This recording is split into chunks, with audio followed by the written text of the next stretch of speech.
বৃদ্ধাশ্রমের মধ্যে শত শত বাবারা চোখের পানি ফেলতেছে, যাদের সন্তান উপযুক্ত উচ্চশিক্ষিত, কিন্তু আপন বাপকে বৃদ্ধ আশ্রমে পাঠাই দিয়ে আসছে। আল্লাহর দয়ায়, আল্লাহর রহমে, আল্লাহর করমে সারা পৃথিবী দেখছে, সারা বাংলাদেশ আপনার দেখছে।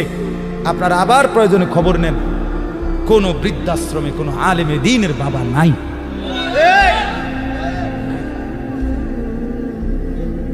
আমি নিজে দেখছি, ওই খবর পুরাটা শুনছি, ছবিগুলো দেখছি।